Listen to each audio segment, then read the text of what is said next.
Simple interest, compound interest இன்னைக்கு பார்க்கலாம். Simple இன்ட்ரெஸ்ட்ல ஒரு சம் எழுதியிருக்கேன் பாருங்க. Radhika invested ₹5,000 for 2 years at 11% per annum. Find simple interest received by her at the end of 2 years கேட்டிருக்காங்க. அதாவது அசல் கொடுத்துட்டாங்க, நம்பர் ஆஃப் இயர்ஸ் கொடுத்துட்டாங்க, வட்டி விகிதம் 11% கொடுத்துட்டாங்க. இப்போ என்னென்ன கொடுத்துருக்காங்கன்னு எடுத்து எழுதலாம். பிரின்சிபல் அமௌண்ட் வந்து 5,000, number of years 2, rate of interest 11% கொடுத்துருக்காங்க. ஸோ சிம்பிள் இன்ட்ரெஸ்ட்டுக்கு ஃபார்முலா PNR by 100. ஓகேவா? அப்போ 5,000 into 2 into 11 by 100. ஓகேவா?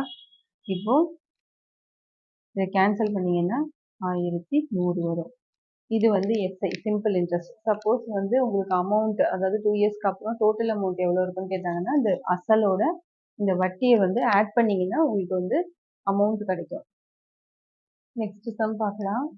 Find SI and the amount due on ₹7,500 at 8% per annum for 1 year 6 months கொடுத்துருக்காங்க.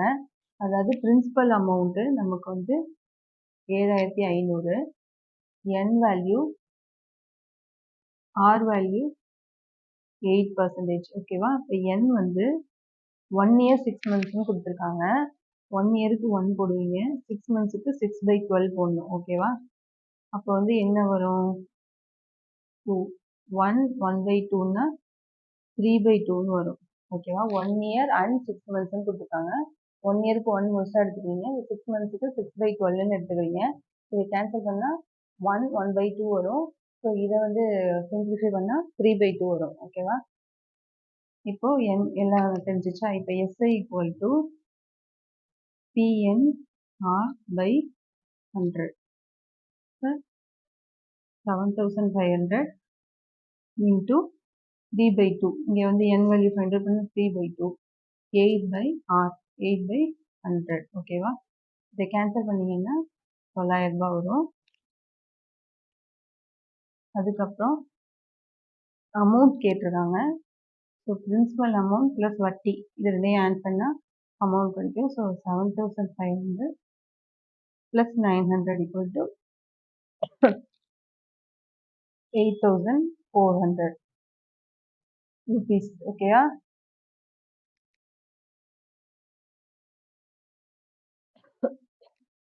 அதே போட்டு அதே சம் தான். இதில் number of years 1 year 6 months கொடுத்துருக்காங்க.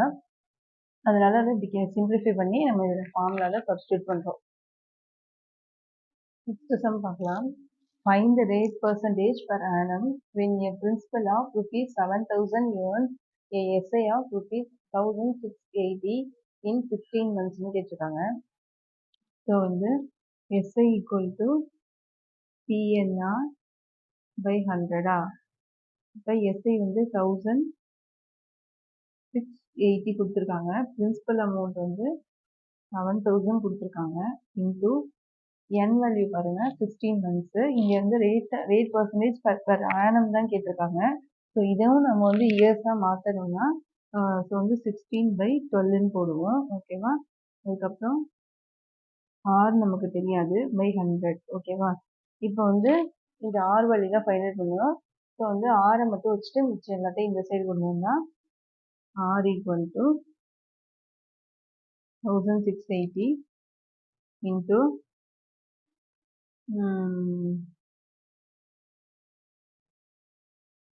இதை வந்து கேன்சல் பண்ணிடலாம். ஓகேயா? Into 12 divided by 70 into 16. இதை வந்து கேன்சல் பண்ணிங்கன்னா 0க்கு 0 கேன்சல். இதை வந்து கேன்சல் பண்ணிங்கன்னா 24 வரும். ஸோ இதை வந்து கேன்சல் பண்ணிங்கன்னா 3 4 தான் கேன்சல் பண்ணால் 6. ஸோ 18 வருது. ஓகேவா? ரேட் ஆஃப் இன்ட்ரெஸ்ட் வந்து 18% வருது ஆன்சர். நெக்ஸ்ட் சம் பாருங்க. ராகுல் borrow ₹4,000 on 7th June 2006 and return it on 19th August 2006. Find the amount he paid if the interest is calculated at 5% per annum கொடுத்துருக்காங்க. அதாவது principal amount கொடுத்தாச்சு நமக்கு 4,000. அப்புறம் R வந்து 5% per annum கொடுத்துருக்காங்க. அதுக்கப்புறம் என் வேல்யூ நம்ம தான் கண்டுபிடிக்கணும். எப்படின்னா 7th ஜூன் 2006ல வாங்கிட்டு 19th ஆகஸ்ட் 2006ல ரிட்டர்ன் பண்ணிடலாம். அப்போ வந்து ஜூன் மந்த்துக்கு எடுத்துக்கிட்டிங்கன்னா 30 நாள். 30 நாள்ல 6 நாள் கிடையாது. 7ஆம் தேதி தான் கடன் வாங்கியிருக்கான். அப்போ வந்து 6 நம்பர் 6 வந்து மைனஸ் பண்ணிடணும் 30லேருந்து. அப்போ வந்து நமக்கு 24 கிடைக்குமா? அப்புறம் ஜூலைல பார்த்தீங்கன்னா 31 நாள். அந்த நாள் ஃபுல்லா வந்துரும். அதுக்கப்புறம் ஆகஸ்ட்ல வந்து ரிட்டர்ன் பண்ணிட்டான். ஆகஸ்ட்ல எப்படி ரிட்டர்ன் பண்ணான்னா, எந்த தேதினா 19. இதுல வந்து அப்ப 18 நாள் தான் நமக்கு வந்து கணக்கு. 19 தான் ரிட்டர்ன் பண்ணிடுறான்ல. ஸோ வந்து 18 வந்து கணக்கு. ஸோ இது எல்லாத்தையும் ஆட் பண்ணா என்ன வரும்னா 73 டேஸ் வரும். 73 டேஸ் வருமா? ஸோ அந்த டேஸ்னா நம்ம வந்து எண் எப்படி எடுத்துக்கணும்னா, வருஷத்துக்கு பெர் ஆனம்க்கு தானே கேட்டிருக்காங்க. இது வந்து டேஸ்ல இருக்கு. ஸோ வந்து 73/365ன்னு போட்டிங்கன்னா 1/5ன்னு வரும் என் வேல்யூ. ஸோ என் வேல்யூ நமக்கு தெரிஞ்சிச்சு. இப்போ எஸ்ஐ ஃபைண்ட் அவுட் பண்ணலாம். SI is equal to PNR/100 தானே. P வந்து 4000, N வந்து 1/5 இதை கண்டுபிடிச்சிருக்கோம். Into rate percentage 5 divided by 100. இதை கேன்சல் பண்ணால் 14 வருதா? 14 வருது. இப்போ என்ன கேட்டிருக்காங்க? அமௌண்ட் கேட்டிருக்காங்க. பிரின்சிபல் அமௌண்ட் ப்ளஸ் எஸ்ஐ தான் அமௌண்ட்டு.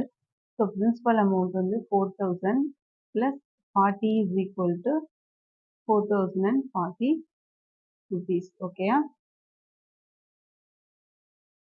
அதாவது பிரின்சிபல் அமௌண்ட் கொடுத்துட்டாங்க, ரேட் ஆஃப் இன்ட்ரெஸ்ட் கொடுத்துட்டாங்க, என் வேல்யூ வந்து உங்களுக்கு இந்த டேட்லேருந்து இந்த டேட் வரையும் கொடுத்துருக்காங்க. ஸோ அது வந்து ஜூன், ஜூலை, ஆகஸ்ட்டுக்கு வந்து ஜூனில் 30 நாள் இருக்குன்னா 7ஆம் தேதியிலேருந்து தான் கடன் வாங்குறாங்க. ஸோ அதுக்கு இருக்க 6 நாளை மைனஸ் பண்ணிடணும்.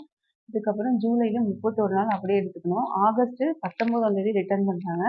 ஸோ 19 எடுத்துக்கூடாது, 18 வரைக்கும் எடுத்துட்டு ஸோ இதெல்லாம் ஆட் பண்ணால் டேஸில் நமக்கு வந்து கிடைக்கிது என் வேல்யூ. இங்கே வந்து பெர் ஆனம்னு கொடுத்துருக்காங்க. அதனால நம்ம என்ன பண்ணோம், 73/365 நாளில் டிவைட் பண்ணோம்னா 1/5 வரும். ஸோ இதை வந்து ஃபார்முலாவில் சப்ஸ்டியூட் பண்ணால் நமக்கு வந்து எஸ்ஐ 40 வருது. ஸோ அமௌண்ட் தான் கேட்டிருக்காங்க. So principal amount plus SI 4040 தான் ஆன்சர்.